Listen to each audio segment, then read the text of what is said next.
Hello my dear student. आज के इस सेशन में आप सभी बच्चों का, प्यारे विद्यार्थियों का हार्दिक स्वागत और अभिनंदन है। हमने हमारे पिछले वाले वीडियो में जो हम एक्सरसाइज 7 चैप्टर 7.1 जो हम एक्सरसाइज कर रहे हैं उसको कंटिन्यू करेंगे और हम उसके साथ में एक और अध्याय आज शुरू करने जा रहे हैं, वृत्त की परिधि एवं क्षेत्रफल। जो हमारा 15 नंबर का जो एक्सरसाइज है, circumference and area of circle, वो हम आज शुरू कर रहे हैं। बोर्ड के एग्जाम को मद्देनजर रखते हुए हम दो या तीन एक्सरसाइज साथ में सॉल्व करेंगे, जिससे हमारा सिलेबस जल्दी हो जाएगा और बच्चों को इसका फायदा मिलेगा। आज हम शुरू कर रहे हैं exercise 15, area of circle, area and circumference of circle, वृत्त की परिधि और क्षेत्रफल। आइए बच्चों शुरू करते हैं 15 चैप्टर। फर्स्ट ऑफ ऑल हम सबसे पहले बात करते हैं वृत्त की, कि वृत्त क्या होता है। तो वृत्त जिसको हम बोलते हैं सर्कल।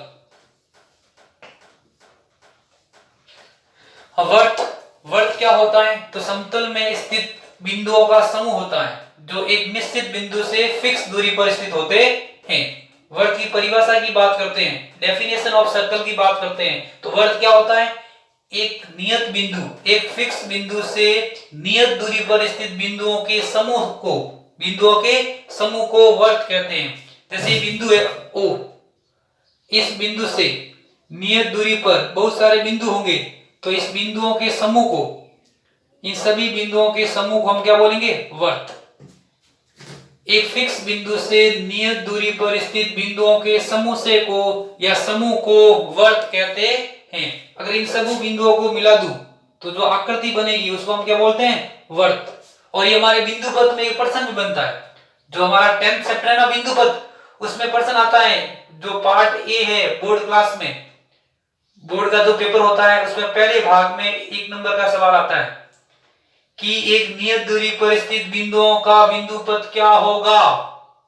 कि जो नियत बिंदु को कोई फिक्स बिंदु है, एक नियत बिंदु है, तो नियत बिंदु से समान दूरी पर स्थित बिंदुओं का समूह से बिंदु पद क्या होता है? तो उसको बोलते हैं वृत्त। क्या बोलते हैं? वृत्त। कि किसी नियत बिंदु से समान दूरी पर स्थित बिंदुओं के समूह को हम वृत्त कहते हैं। और बोर्ड में प्रश्न आता है, एक दिए गए फिक्स बिंदु से 5 मीटर की दूरी पर स्थित बिंदुओं का समूह क्या बिंदु पद क्या होगा? तो वो होगा वृत्त। और इस नियत दूरी को बोलते हैं वृत्त की त्रिज्या। इस नियत दूरी को क्या बोलते हैं? वृत्त की त्रिज्या, जिसको हम r से लिखते हैं। किससे लिखते हैं? r से। ये हो गया वृत्त अपना।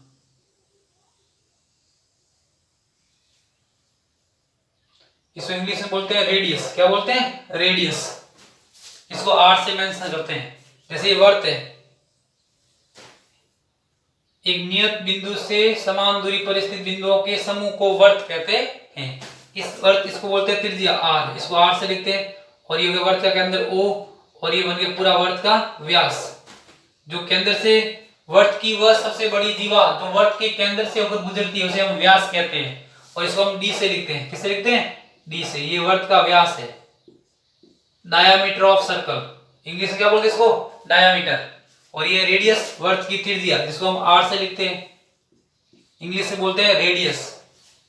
कोई डाउट यहाँ पे? इसको हम बोलते हैं वृत्त की परिधि। तो वृत्त के अगर मैं वृत्त के चारों ओर एक चक्कर पूरा लगाऊं, तो इस एक सर्कल में जो हम दूरी तय करते हैं उसको बोलते हैं वृत्त की परिधि। क्या बोलते हैं? वृत्त की परिधि। अगर मैं वृत्त के चारों ओर एक पूरा चक्कर लगाता हूं, तो इस एक चक्कर में जो मैं दूरी तय करूंगा उसको हम बोलते हैं वृत्त की परिधि, सर्कमफेरेंस ऑफ सर्कल। ये है वृत्त की परिधि, इसको बोलते हैं वृत्त की परिधि। वृत्त की परिधि, या फिर हम बोलते हैं सर्कमफेरेंस ऑफ सर्कल, सर्कमफेरेंस। ये पूरा वृत्त का एरिया, अंदर वाला भाग क्या होता है? वृत्त का एरिया। डाउट यहाँ पे? तो ये होगी वृत्त की त्रिज्या, इसको हम r से लिखते हैं। वृत्त का व्यास, ये हो गया वृत्त की परिधि, वृत्त के चारों ओर की दूरी। अगर कोई व्यक्ति यहाँ से पूरा एक दौड़ लगा के एक पूरा राउंड पूरा करता है, तो इसके चारों ओर एक राउंड पूरा करने में जो दूरी तय करेगा उस दूरी को हम बोलते हैं वृत्त की परिधि। अगर मैं वृत्त को 4 बराबर भागों में बांट दूं ऐसे, तो इसको बोलते हैं वृत्त का चतुर्थांश। क्या बोलते हैं? चतुर्थांश। इंग्लिश में बोलते हैं क्वाड्रेंट। क्या बोलते हैं? क्वाड्रेंट। ये वर्ड का एक चतुर्थांश हो गया। इस एरिया को, वर्त के क्षेत्रफल को मैंने 4 भागों में बांट दिया है। यहां तक किसी को डाउट है क्या? अब देखो यहाँ पे ये भी त्रिज्या और ये भी त्रिज्या है, तो दो त्रिज्या मिलकर एक व्यास बना रही है ना, तो व्यास क्या होता है? त्रिज्या का दुगुना, और त्रिज्या क्या होती है? व्यास की आधी। अब हम वर्त की परिधि कैसे ज्ञात करते हैं, वर्त का क्षेत्रफल कैसे निकालते हैं, उन सब के सूत्र यहाँ लिखेंगे। आ रहा समझ में? वर्त क्या होता है? समतल में स्थित बिंदुओं का समूह जो एक दिए गए बिंदु से नियत दूरी पर स्थित होते हैं, या फिर एक फिक्स बिंदु से समान दूरी पर स्थित बिंदुओं के समूह को वर्त कहते हैं। ये नियत दूरी होगी वर्त की त्रिज्या, जिसको 8 से लिखते हैं, और त्रिज्या का दुगुना क्या होता है? व्यास। इसको बोलते हैं वर्त की परिधि या सरकमफेरेंस इंग्लिश में बोलते हैं। कोई डाउट यहाँ पे? और वर्त को 4 बराबर भागों में बांट दे तो प्रत्येक भाग क्या बोलते हैं? चतुर्थांश, चौथा भाग हो गया वर्त का ये। अब हम इन सब के सूत्र लिखेंगे कि वर्त का क्षेत्रफल कैसे निकालते हैं, वर्त की परिधि कैसे ज्ञात करते हैं, वो सब।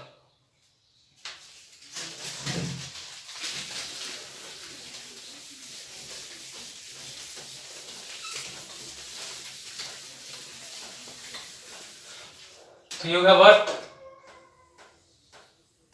ये हो गया वर्त का केंद्र, ये होगी वर्त की त्रिज्या r,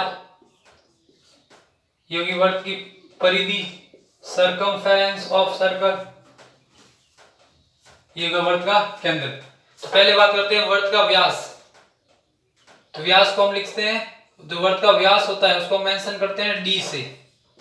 तो वर्त का व्यास क्या होता है? त्रिज्या का दुगुना, या फिर त्रिज्या क्या होती है? त्रिज्या होती है व्यास की आधी। तो वर्त की त्रिज्या होती है जिसको हम 8 से लिखते हैं, इंग्लिश में बोलते हैं रेडियस। क्या बोलते हैं? रेडियस। वो क्या होती है? व्यास की आधी। जो वर्त का व्यास होता है उसकी आधी होती है, d/2। ये हो गया वर्त की त्रिज्या, इसको बोलते हैं परिधि, सर्कमफेरेंस ऑफ सर्कल। तो वर्त की परिधि क्या करने का सूत्र क्या होता है? तो वर्त की परिधि, वृत्त की परिधि, वर्त की परिधि, वर्त की परिधि क्या करना सूत्र है?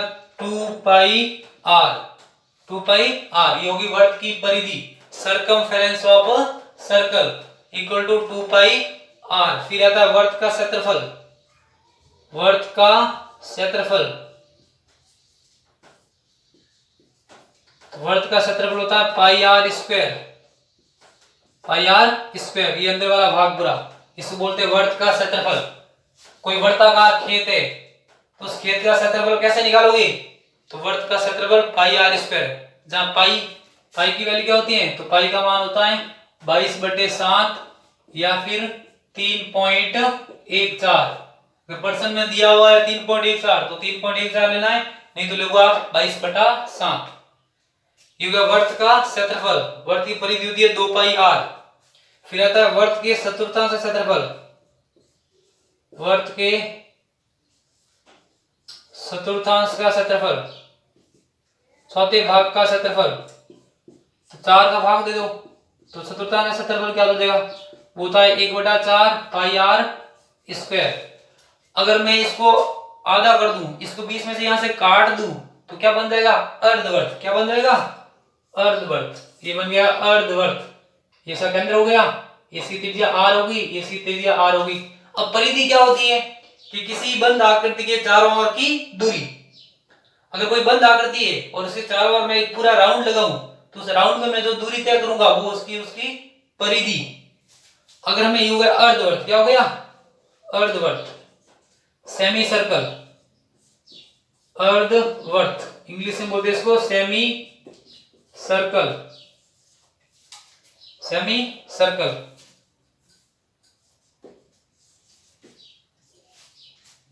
अर्धवर्त।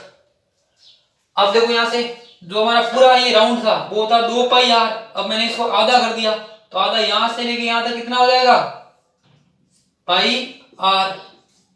भाई जो अपना पूरा था, ये पूरी गोल बाउंड्री थी, जो वर्त की पूरी गोल बाउंड्री थी वो कितनी थी? 2πr। अब मैंने यहां से इसको काट दिया है तो आधी होगी ना, आधी कितनी होगी? πr। तो अब मैं इस अर्धवर्त के चारों ओर एक राउंड पूरा लगाऊंगा, तो मैं कितनी दूरी तय करूंगा? देखो बच्चे लोगों, यहां से यहां तक आने में मैं कितनी दूरी तय कर रहा हूं? पाई आर, फिर ये आऊंगा तो आर, फिर ये आऊंगा तो आर। तो ये पूरा राउंड लगाने में, पूरा एक संपूर्ण राउंड लगाने में मैंने कितने दूरी तय की, पाई आर प्लस 2r। तो ये हो गया अर्धवर्त की परिधि। परिधि को हम पेरीमीटर या फिर अपन परिधि को, क्योंकि यहां से यहां तक दूरी तय करेंगे, इसको क्या बोलेंगे, वर्त की परिधि, या इसको परिमाप भी बोलते हैं। क्या बोलते हैं, परिमाप। परिमाप बोलो या परिधि बोलो एक ही बात है। इंग्लिश में बोलते हैं पेरीमीटर या सर्कमफेरेंस।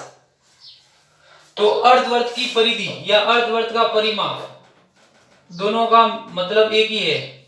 अर्धवर्त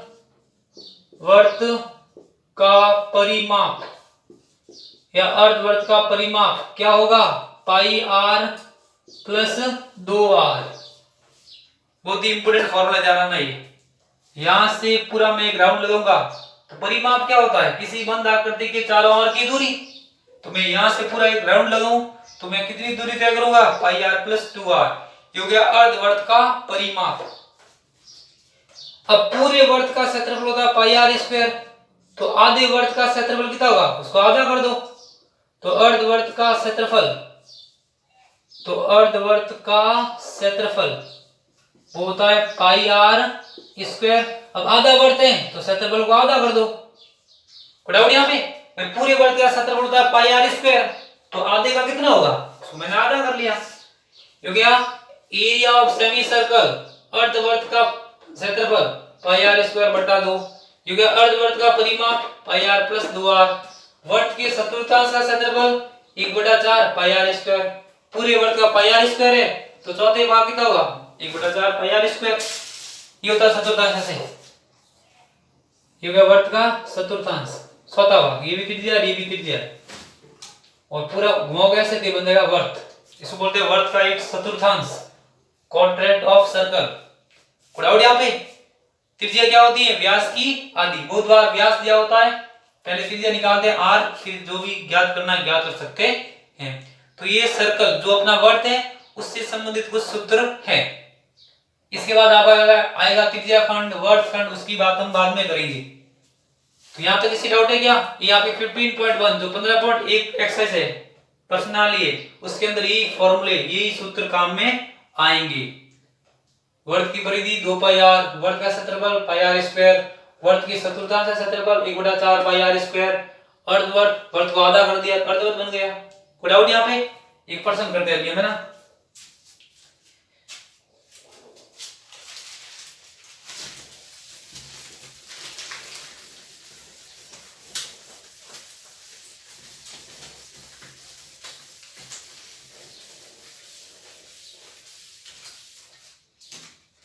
यदि वर्त की त्रिज्या r बराबर 7 सेंटीमीटर हो तो वर्त का परिधि व क्षेत्रफल ज्ञात कीजिए।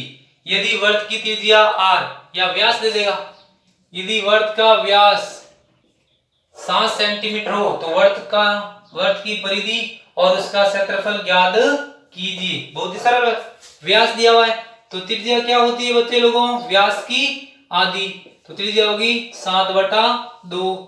अब हमें वर्त की परिधि ज्ञात करनी है, तो वर्त की परिधि ज्ञात करने का सूत्र क्या होता है, 2 पाई आर। अब 2 इंटू पाई का मान 22/7, आर का मान कितना दिया हुआ है 7/2, 7 से 7 कट गया, 2 से 2 कट गया, तो वर्त की परिधि कितनी आ गई बच्चे लोगों, तो वर्त की परिधि आ गई 22 सेंटीमीटर। परिधि एक तरह की क्या होती है, दूरी होती है। यहां तक किसी को डाउट है क्या, व्यास दिया था, व्यास की आधी क्या होती है त्रिज्या, परिधि क्या होती है, फॉर्मूला 2 पाई आर, पाई का मान 22/7, आर का मान 7/2, 2 से 2 कैंसिल आउट हो गया, 7 से 7 कैंसिल आउट हो गया, आ गया। अब क्षेत्रफल, तो वर्त का क्षेत्रफल ज्ञात करने का सूत्र क्या होता है, तो वर्त का क्षेत्रफल होता है पाई आर स्क्वायर, पाई का मान 22/7, आर का मान 7/2, आर स्क्वायर है ना तो आपको 2 बार गुणा करना है, 7/2 इंटू 7/2, 2 से 2 11 बार, ये 7 से 7 हट गया तो कितना आ गया 11 इंटू 7, 11 7 77 बटा में ये 2 यहां से रिमेनिंग रहा सेंटीमीटर स्क्वायर। ये आ गया वर्त का क्षेत्रफल। यहां तक किसी को डाउट है क्या, बहुत ही सरल प्रश्न था ये। अब एक इंपोर्टेंट प्रश्न करते हैं जो बोर्ड में आता है, बहुत ही इंपोर्टेंट प्रश्न है और 1 नंबर का प्रश्न आ जाता है बोर्ड में। यदि वृत्त की परिधि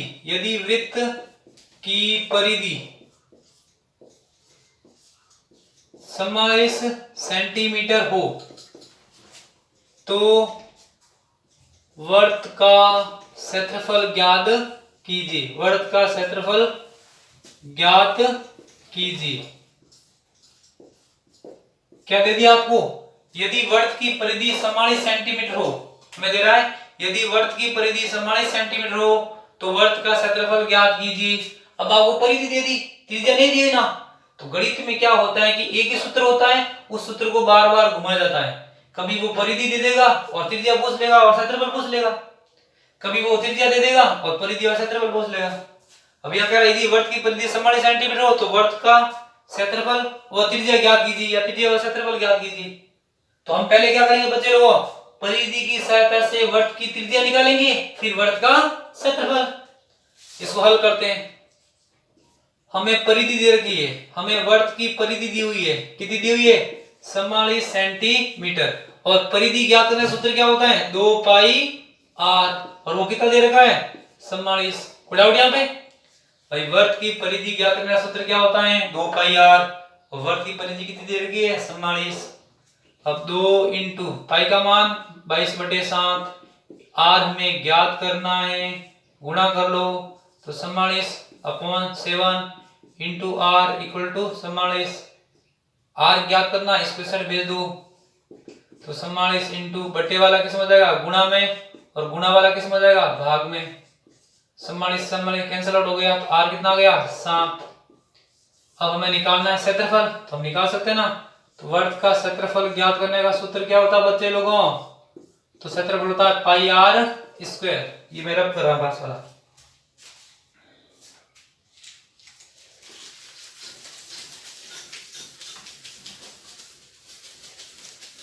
पहले हमने परिधि की सहायता से त्रिज्या निकाली, अब हम निकाले वृत्त का क्षेत्रफल। तो वृत्त का क्षेत्रफल होता है पाई r स्क्वायर। पाई का मान 22/7, r का मान कितना आया? 7। r स्क्वायर है तो 2 बार गुणा करना है r को, 7 से 7 कैंसिल आउट हो गया, ये 154 सेंटीमीटर स्क्वायर। कोई डाउट यहाँ पे? ये बहुत ही इंपॉर्टेंट सवाल है, बोर्ड में बहुत बार आता है, 1 नंबर का। कोई डाउट? बहुत ही सरल एक्सरसाइज है ये। तो नेक्स्ट वीडियो में हम 15.1 एक्सरसाइज को करेंगे। तब तक के लिए thank you my dear student, मिलते हैं नेक्स्ट वीडियो में।